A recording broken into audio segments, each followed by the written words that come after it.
Hey, welcome to episode 100. We're on 152 of Awkwardly Awesome Podcast. This episode is called Nature's Trail, and I'm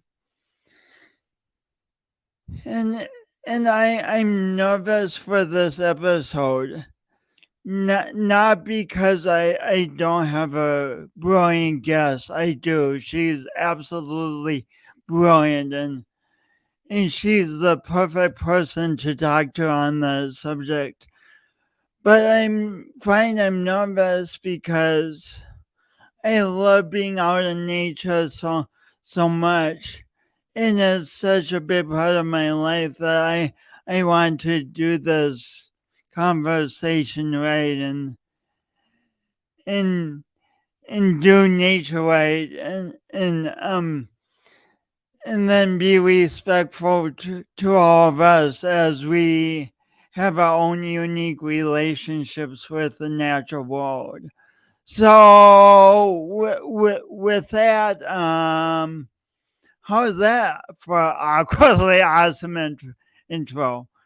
This podcast gets its name for a reason. So I'll be back in a sec. Today's guest, Sarah Stowers. Welcome back to Awkwardly Awesome Podcast. I'm still your host, Jason Freeman, and I still have a speech impediment, which I'm proud of. Let me tell you a little bit about my amazing guest today. Even as an avid walker who loves being out, no, not the part. Oops, delete. Sarah Stowers is passionate about experiencing nature on a routine basis. Sarah Stowers is so passionate about experiencing nature on a routine basis. She's made it her career.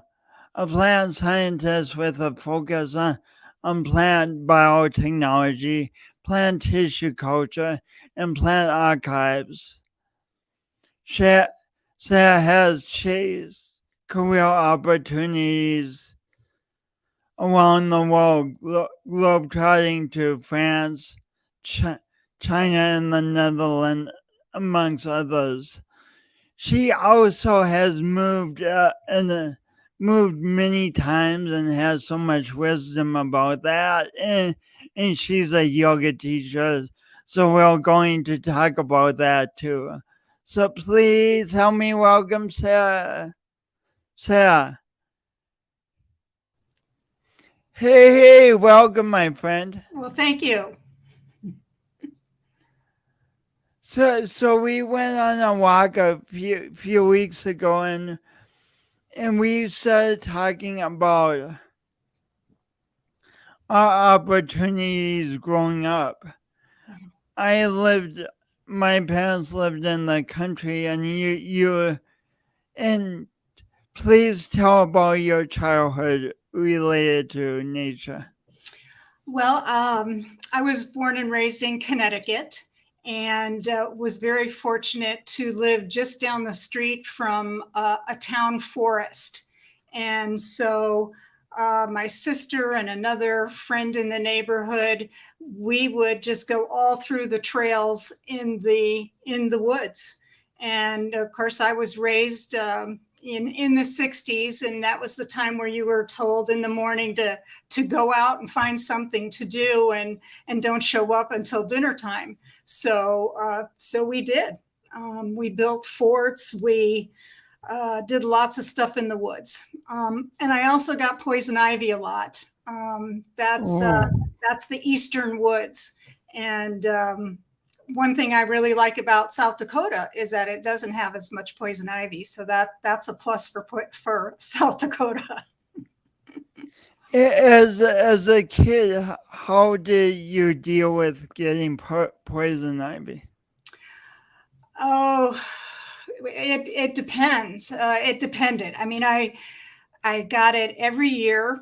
Um, one year I got it from the dog, and it was really bad, all over my body. You got it from a dog? Well, the dogs would run through the woods, and get covered with the poison ivy oil from the plant. And if the dog would come over and hug me, or whoop, I've got poison ivy. Oh. The worst time I ever had it was, I knew to kind of stay away, and I was all covered. I was in graduate school. I was helping a friend kind of clear a bank, and I ended up in the hospital with poison ivy that time. So it just loves me. Wow, wow. So this gets way into like, of course, our ancestors always needed to be out in nature, either as hunter gatherers or as farmers, but we don't really, most of us have that need anymore to be out in nature, at least for our livelihood. So and then when we're not exposed to something as often, fears can come up. Like I can see someone listening to the poison ivy story and going, "Hey, I knew it. I knew that was the reason I don't go outside. I don't want to be itchy." Well, 3 leaves. There's a saying, and I don't know that I can remember it, but like a lot of things, you learn what it looks like. Um, Poison ivy has a 3-leaflet leaf and turns red in the fall and is often shiny. It can grow up trees. So you learn what it looks like, and you learn to stay away. Um, in Michigan, we had a property in a subdivision, and I got brush killer, and I sprayed the entire subdivision because it was very luscious poison ivy, and I didn't want it. And so that's what I did. Um, you, with all the hazards outside, you have to learn what's dangerous, what's to stay away from, you know. Like how what are some ways we learn stuff like that? Well, sadly, trial and error is a lot of it. But I think if you are approaching a new area, what are just Google. We have the luxury of Google now. What are the things to watch out for in the woods of Montana? What are some of the critters that you might see out and about in North Carolina? I remember we were at a wedding for my son, and we were at the rehearsal dinner, and we came out, and there was a bear leaning up against my daughter's car. What? So it's like What? Yes, and we were all like, "What? What are we going to do?"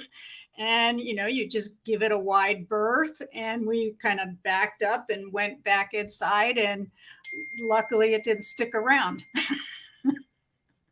So, that happens. And I've had other encounters.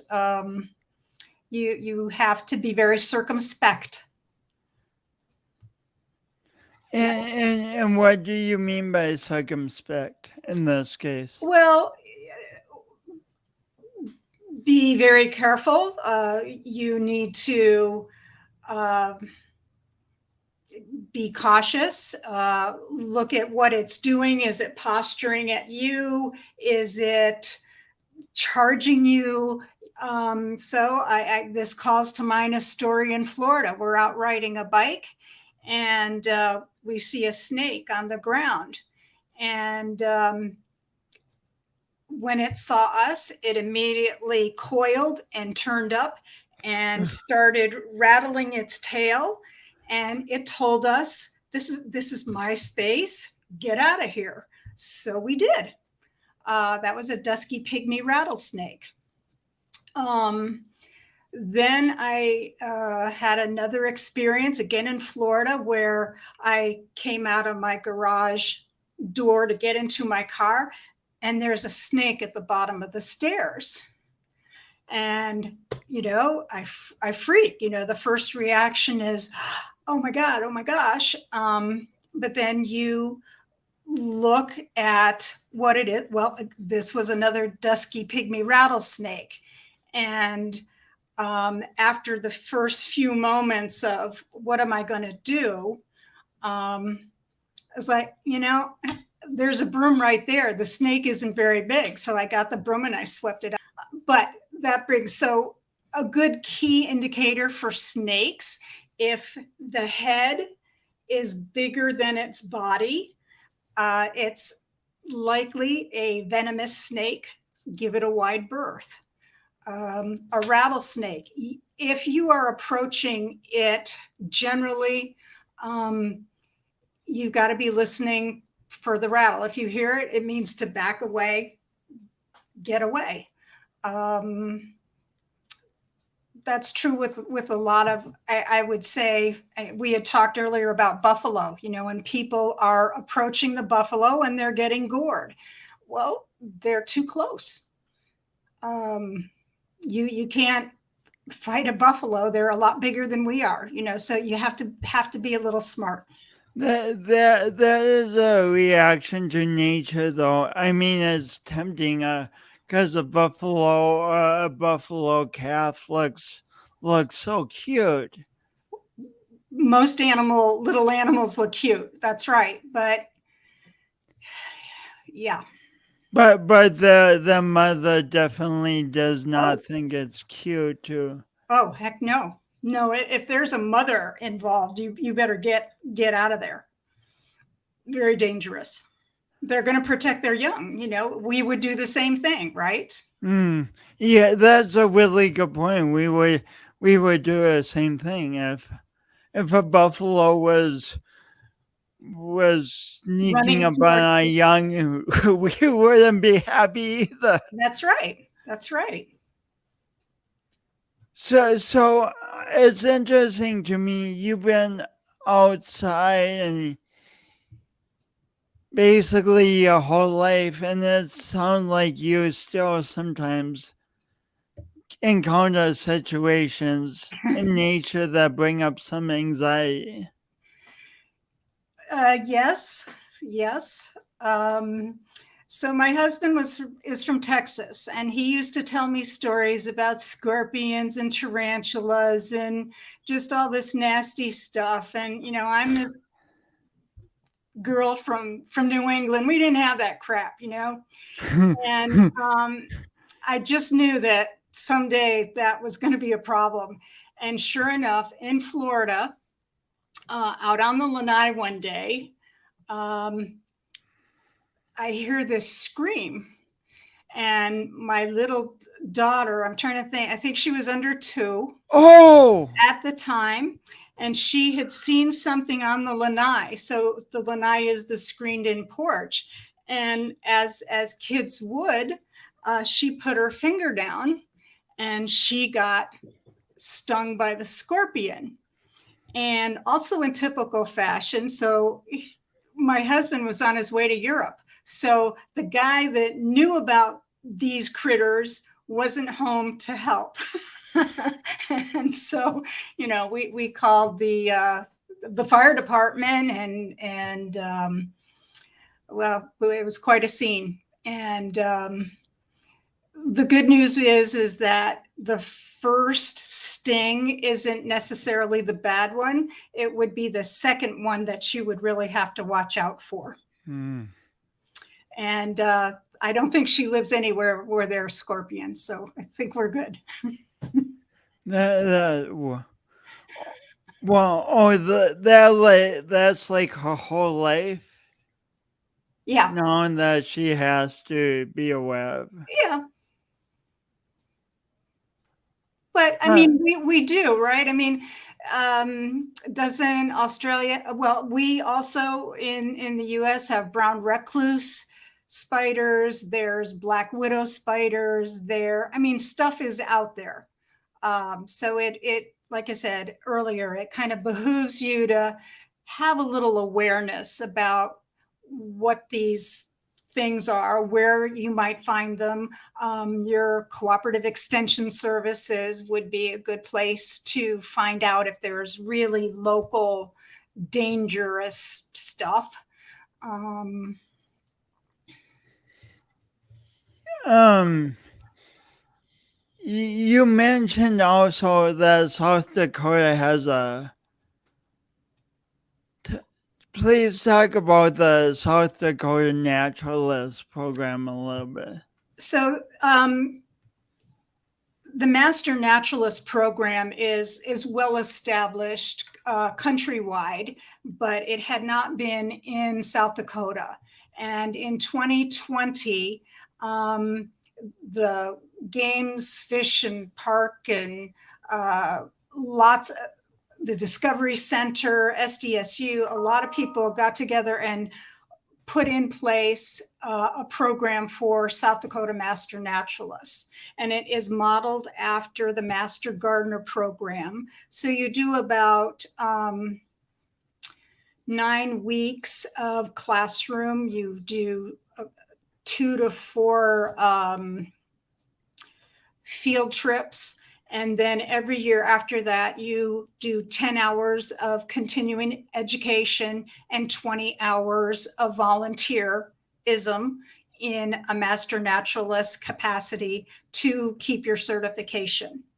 And I think that, so we were the first program in 2020. It worked great. We had people from all over the state. I think there were about 50 of us in the program, and we did it by Zoom.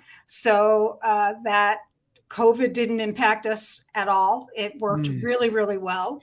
And I think now they've doubled the applicants. So Wow. yeah. And then by having a pool of master naturalists that need to put in volunteer hours, researchers can call upon us, and they then have people that have some knowledge, some training in some cases, and certainly have an interest. I know there are a lot of people that have done water quality stuff for the state, and so lots of opportunities. So that an education like that is if a person is afraid of being out in nature, an education like that will really. Well, so we talked about, I mean, there's a biology section, ecology, uh, birds, insects, just water, lots of things. So it exposes you to a lot of areas of nature. I would say usually the people that, well, certainly that were in the initial class, I was kind of blown away because there were a lot of people from Fish and Parks, the wildlife services that were in the classroom there, and I'm just an interested civilian. I'm not working in it every day, but again, it was to broaden everybody's horizons. And I would say most generally, you've got to have an interest in nature, maybe even more of a passion in some areas to do it, as opposed to, well, I don't know anything. I think that would be a bit of a disadvantage, because some people have done some study, and so are familiar with many different areas. But you certainly can broaden your horizons with it. Because like I said, I'm a plant person, but we talked insects, we talked mammals, we talked, all of nature. What about someone who just like wants to make it a goal to to walk like 2 or 3 times a week for 20 minutes a time, and and yet they hear about the all the insects and poison ivy, and they're like, maybe I'll just stay on the treadmill. What's the advantage of learning what you can on Google and actually working through the fear of being outside? Well, being outside, being in nature has been shown to have many, many benefits, right? Uh, Certainly, first is it increases your exposure to vitamin D. A lot of our calcium, bones, we need vitamin D. And that's from the sun, We right? get that from the sun. It has been shown that just being out in nature improves your attention. It, How does it do that? I I think wonder. I think that you're focusing on what you're seeing, and so you're not focusing on yourself. So Hmm. you're outside of yourself a little bit and maybe noticing things. Hmm. It just fresh air. It gives you a better mood. It lowers stress. Um, Interestingly, I thought that they've shown that being out in nature, a person will have an uptick in empathy and cooperation. So I don't know whether we're thinking, oh, I'm like a wolf, I need to work with my pack, or yeah, I don't know. I'd be interested to know more about that study. Um, you age less painfully. Again, you're just being active. You know the expression "use it or lose it," right? Just being active, you're going to be better off. And a walk around the block. It doesn't have to be in nature, but if you want to be in nature, I mean, we have the Mary Jo Wagner Arboretum, we have Good Earth State Park.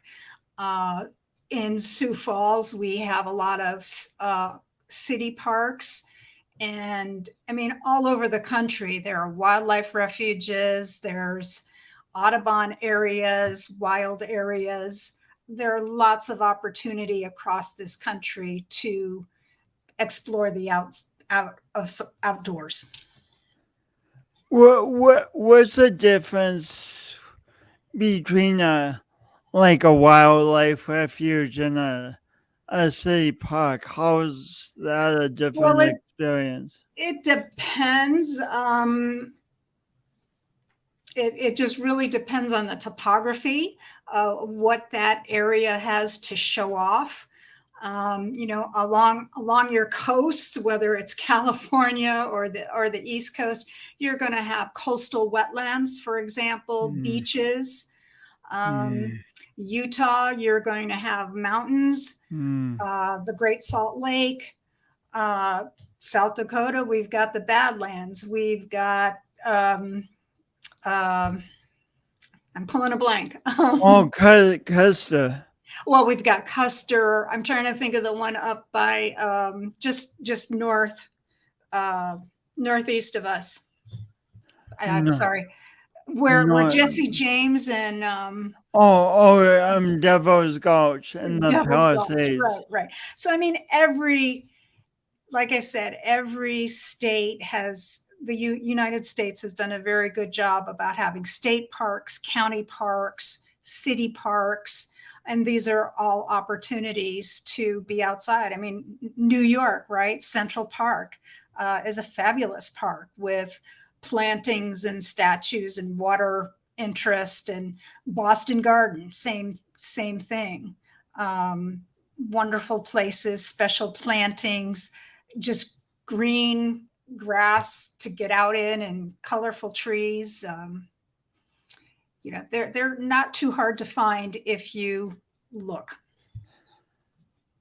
And again, ironically, w- we're talking about getting out in nature, but ironically, like the safety stuff, the stuff to watch out for, we can can't find where to go and explore on Google. Well, I think, you know, there might be, you know, real scientists, you know, on your podcast.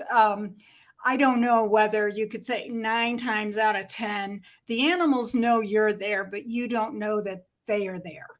And I think that that's largely true because we're out where they live. But on established trails, in so many places, you're very safe. You're very safe.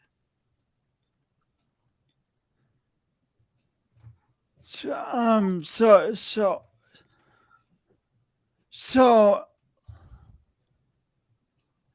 I know sometimes it's like listening to something like this. It's easy to like we remember maybe, oh, I want to be in nature, so it might be easy to think, oh, the 12-mile hike that I found on a website sounds really cool. I should try that. Well, yes, but you know, if this is your first time out, it's going to mean physical exertion, and so you need to maybe work up to it, do a little training, and of course, you know, whenever you are hiking, you know, you should have bug spray. You should, if you're in Montana, believe it or not, we've got bear spray. You've got to have water, maybe a snack in case something happens and you know you're just out there longer than you expected. You maybe have some rain gear in case the weather changes. You know, you do need to be. You can't totally be nonchalant if you're hiking out in mountains or trails somewhere. If you're going to do the block in your neighborhood, you know that's okay. Um, but yeah, not. I wouldn't even, as much as I'm outside. I haven't really hiked a trail in quite some time. So, although we do walk it half hour at least every day, so I might be okay. But you know, I am going to have some supplies for sure. Good sturdy shoes, not flip flops, you know, things like that. How do you gauge how much water to take?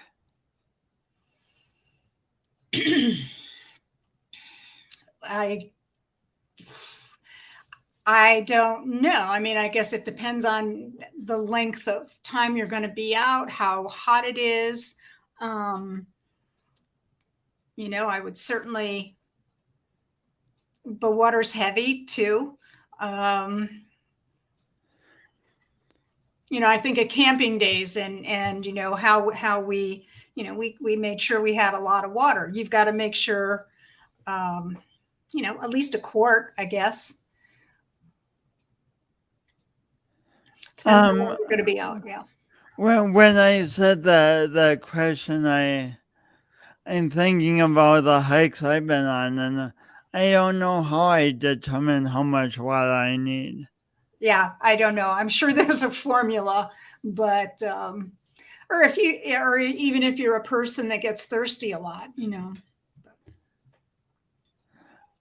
I suppose another thing is or definitely another thing is when you're out on a trail, you need to be sure you know where you are and where you're going. Yep. And sometimes parks have good maps and sometimes that not so good. That's true. Um, so you need to be observant. You kind of need to know how far you can go. Um, yeah. I don't know what else I can say to that. You got to, yeah, I mean, you do need to be careful, of course. So we've talked a lot about the kind of mitigating. One more thing on this.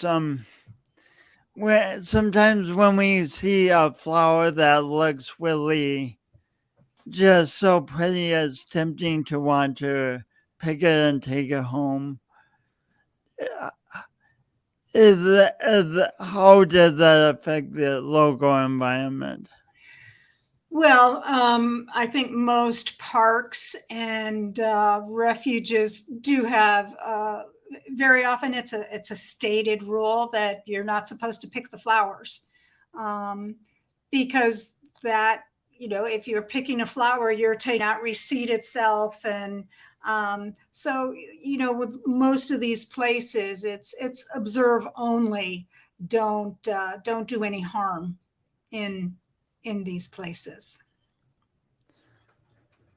So, so we've talked a lot about the health benefits and in some ways to mitigate the risks, but what we haven't talked about yet and what can sometimes get lost in this discussion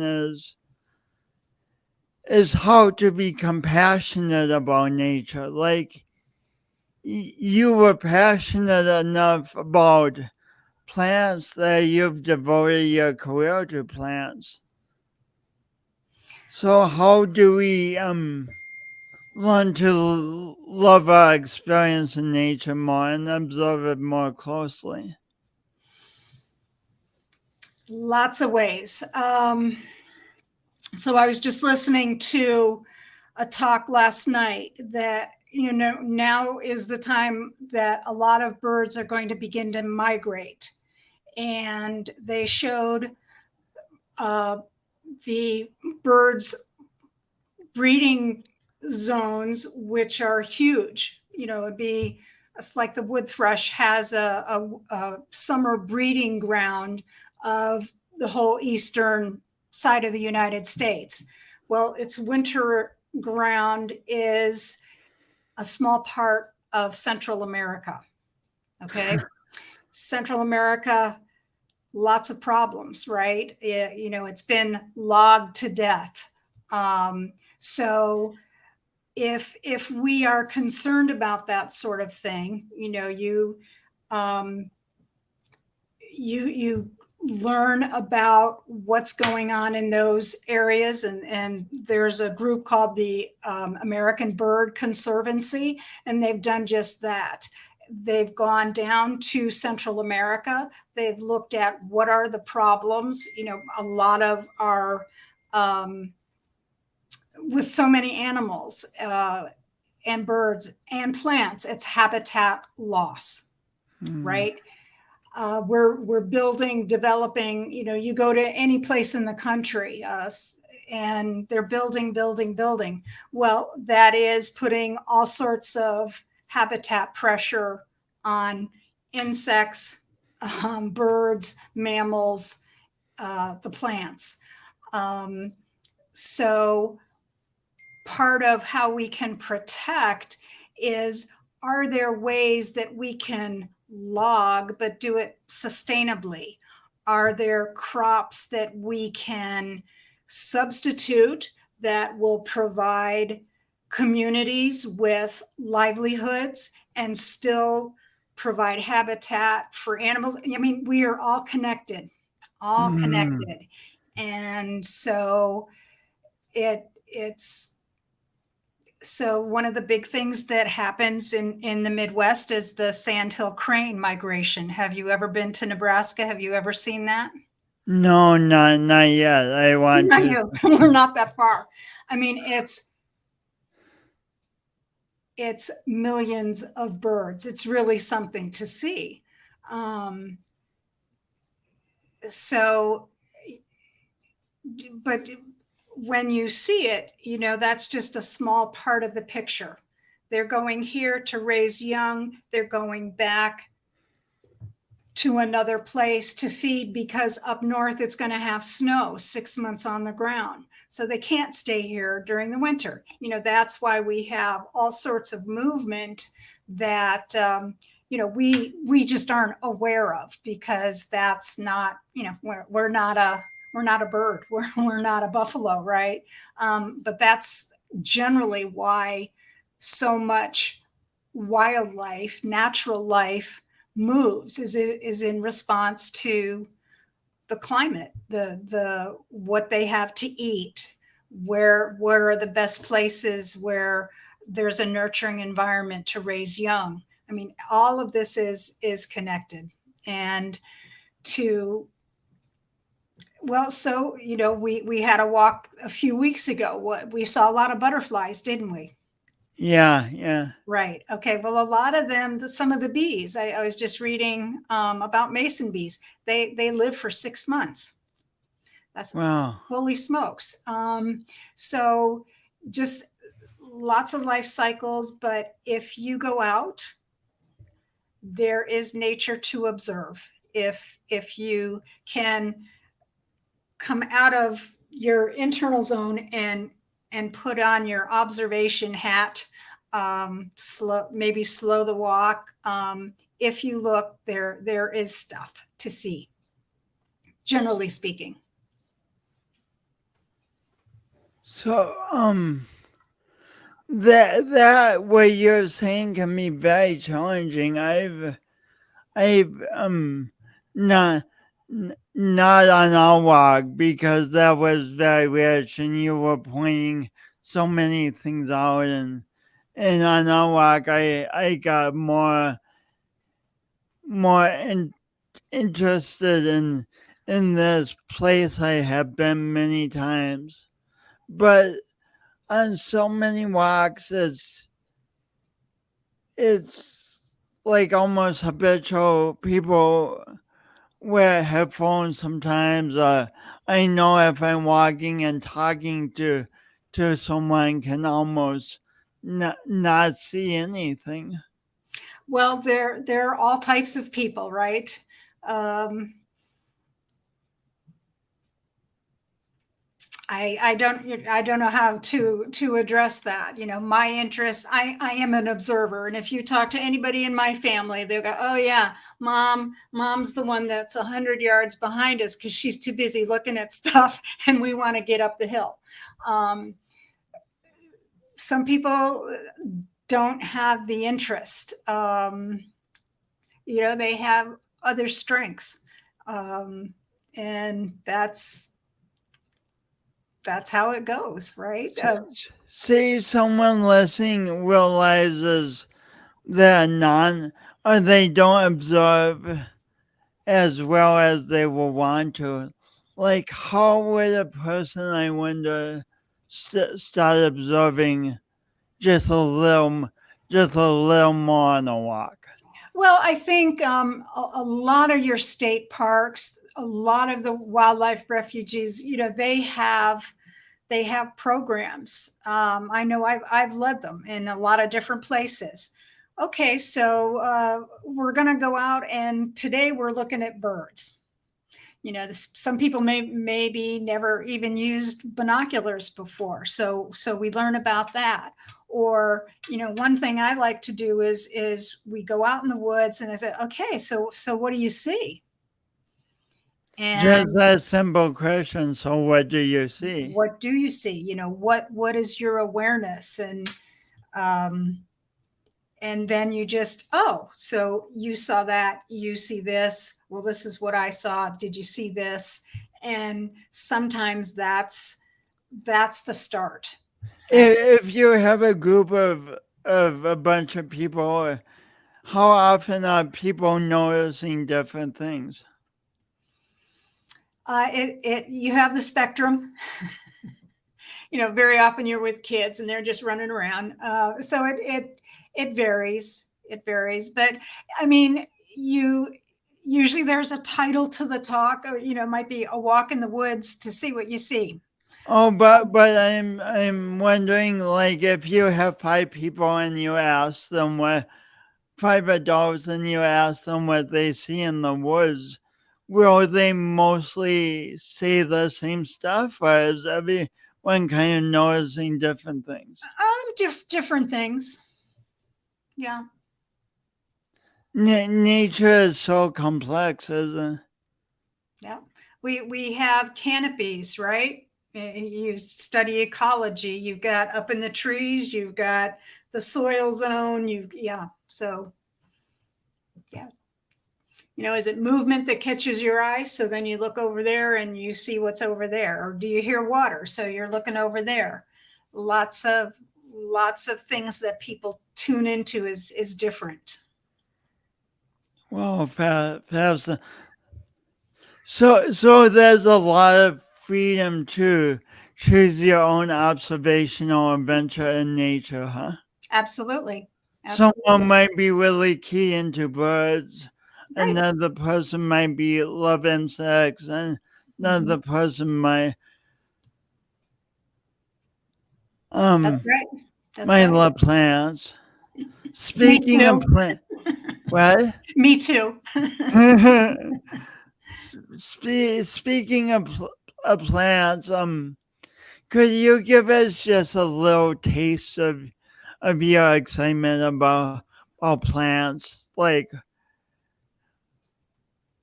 when Well, you think of, yeah.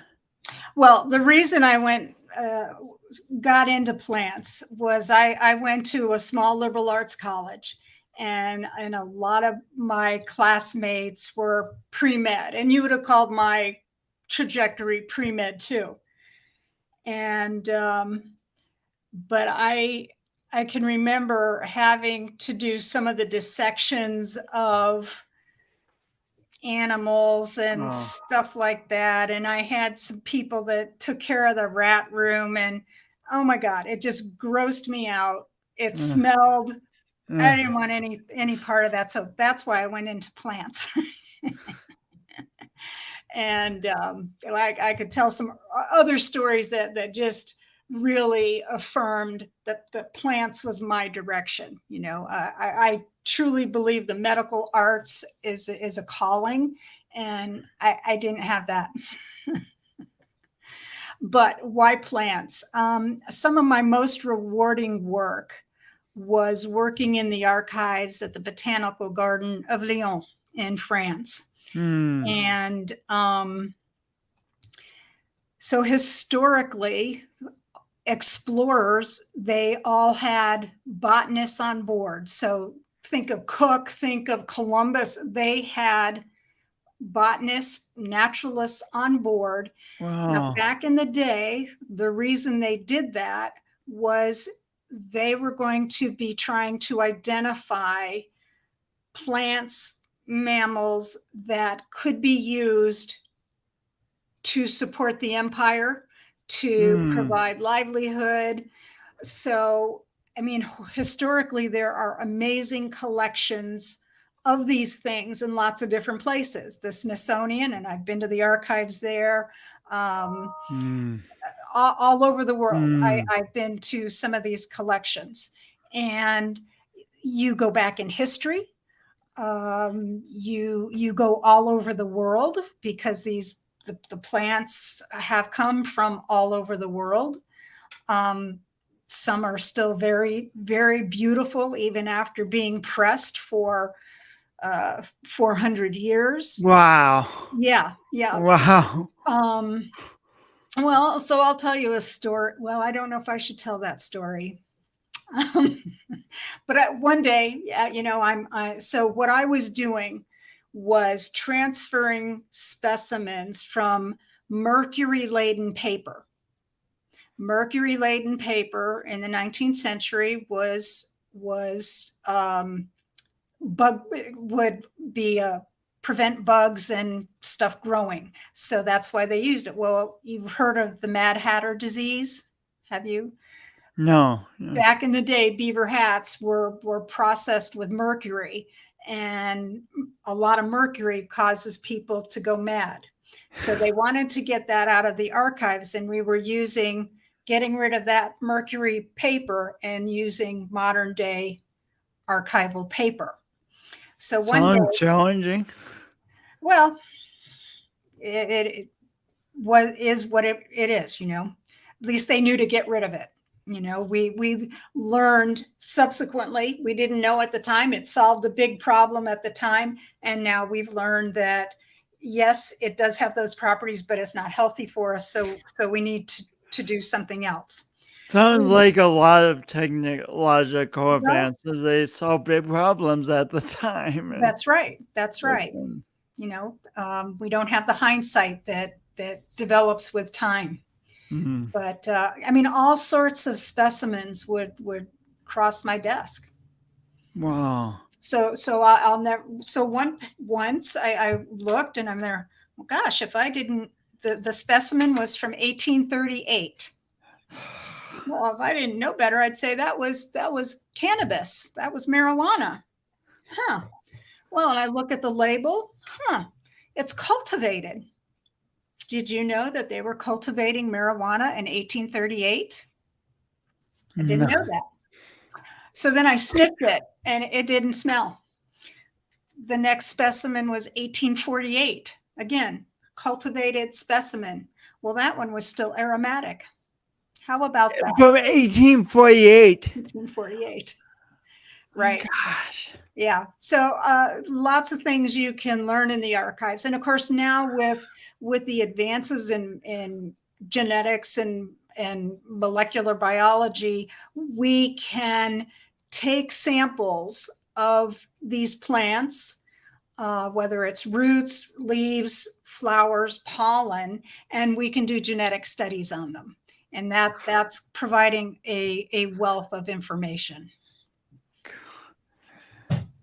There's just so many layers to this discussion.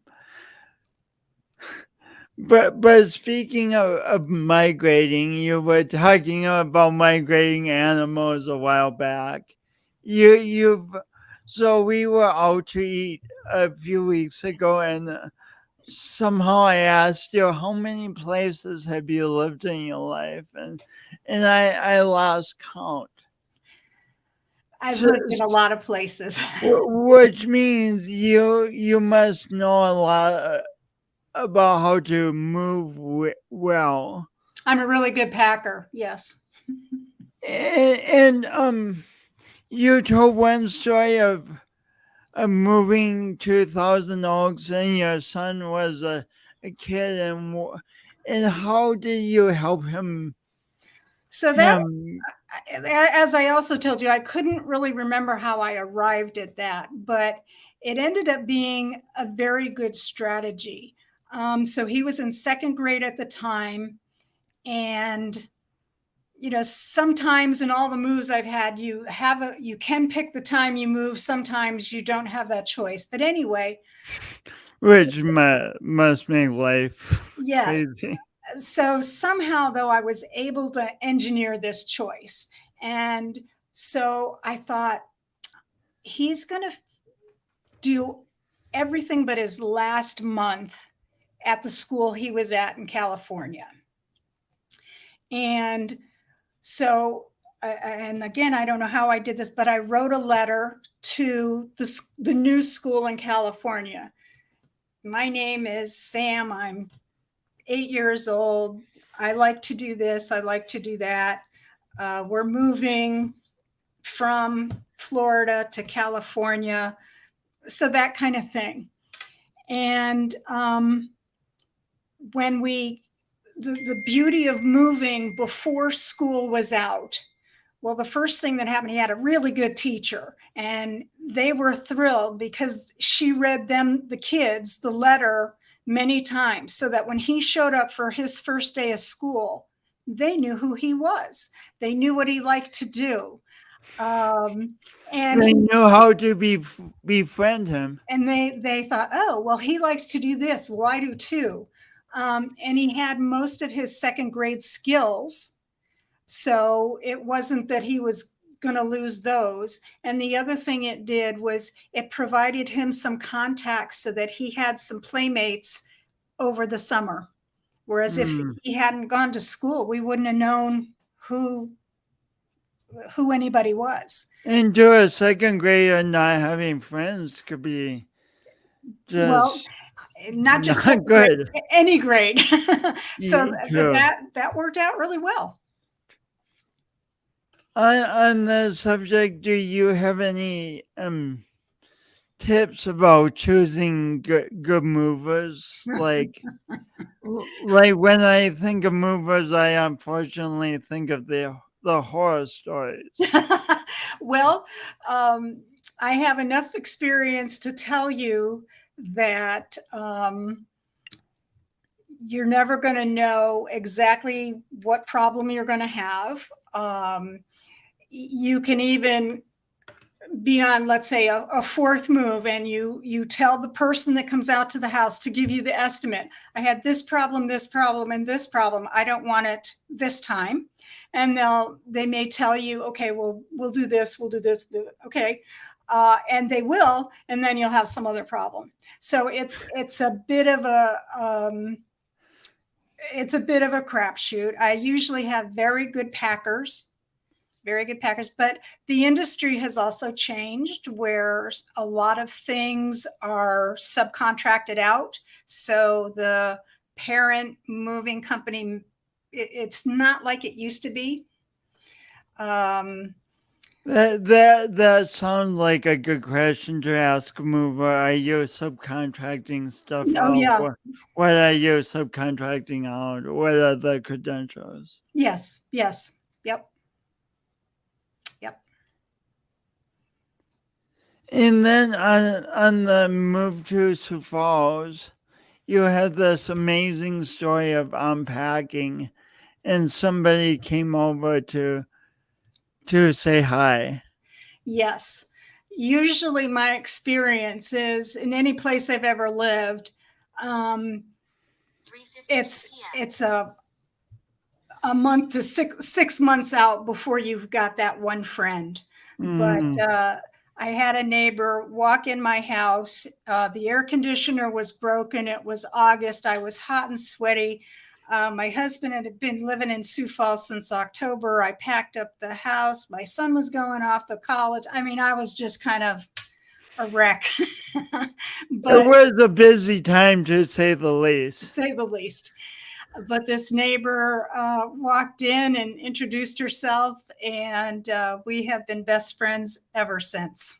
And she But got me into yoga, and yeah, within yeah. What opportunity did she offer you? uh, she learned I was a yoga instructor just in our chat of getting acquainted, and within 2 weeks I was teaching yoga in McKinnon Park. And That we've been doing that now for 16 years. that sounds like an amazing act of courage and kindness for this person to do to do to just do that. Come over and have a conversation. Absolutely. What Absolutely. what impact did that one conversation, that one act of kindness have on your life? Well, as I had said, usually in most moves, you'll have that best friend in 6 months. In Sioux Falls, I had it in a month. And I would see people because I was teaching already. I saw people in the grocery store, that I would know. And out of the 10 different states that I've lived in, um, Sioux Falls, South Dakota comes up as number one. And I don't take that lightly. But the friends I have met through people, and I've got kind of a bunch of different circles of friends, but very enriching. It's been wonderful. What would you? I mean, 10 states and many places. That's a lot of competition. That's a lot of things to compare Sioux Falls to. What would you say is the thing about Sioux Falls that helped you feel like you wanted to be here? It was the people. It was the people, for sure. But also, it's the sun. I've lived on uh, Michigan. I've lived on the East Coast, and in Connecticut, a third of your days are sunny. Oh my! In Connecticut, a third of your days are. Oh And my gosh! while we have a lot rougher weather here in South Dakota, a storm will come through though and blow out, and you've got the sun, and I really like that. When we lived in Southern California, make no mistake, the Mediterranean climate is probably the nicest one I've ever lived in, but you get the traffic there, so it's all. I have good friends in every place I've ever lived, but as it has turned out, South Dakota is becoming the longest place, and I'm very happy here. That's beautiful. That's be. We're so happy you're living here. How do we close this out, and how do we tie this all together?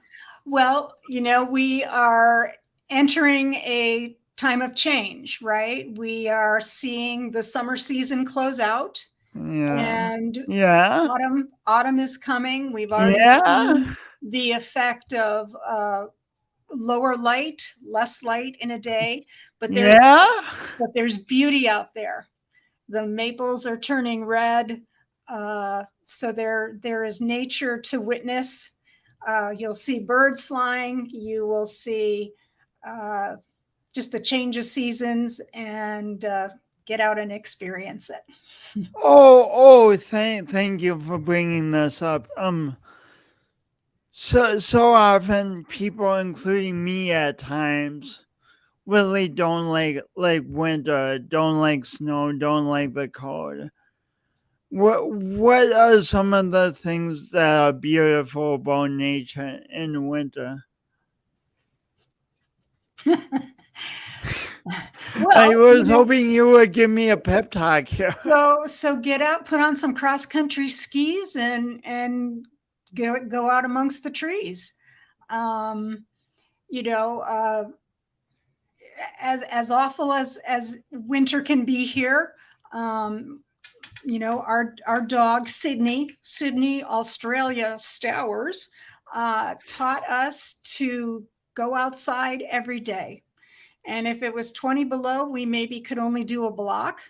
But by darn, you get out, you get some fresh air, and you'll feel better after doing that. Mm.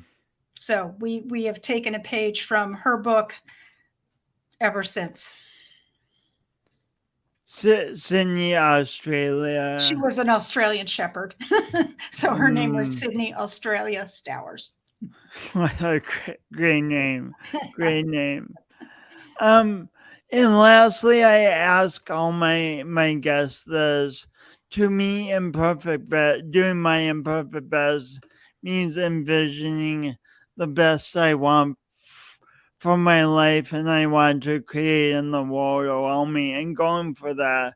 Then when mistakes and obstacles come up, instead of using them as reasons to stop or reasons to become angry and frustrated with others, I try to use it all to move forward and keep going.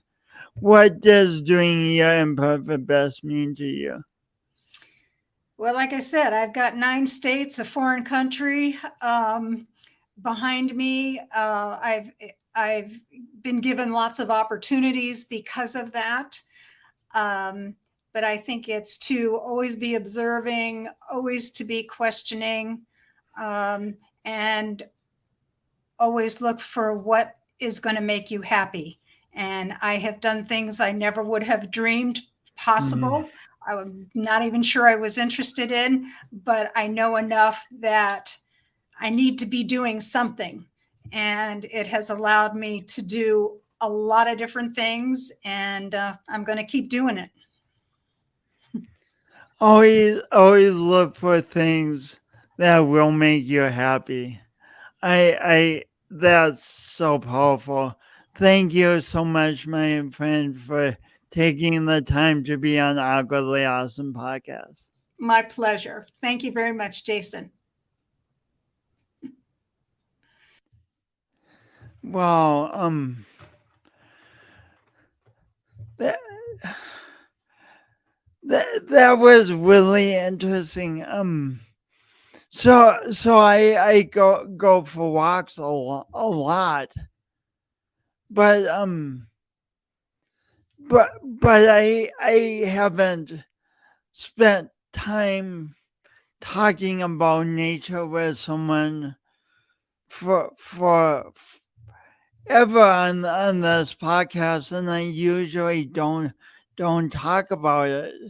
Yet it's such a part of my life and all of our lives.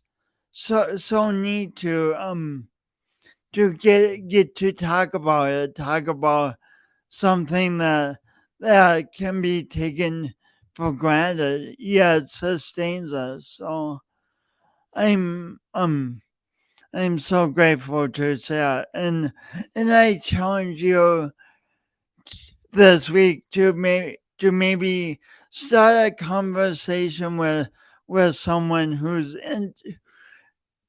interested in something you take for granted, and try to delve deeper with them and rekindle your passion for that thing.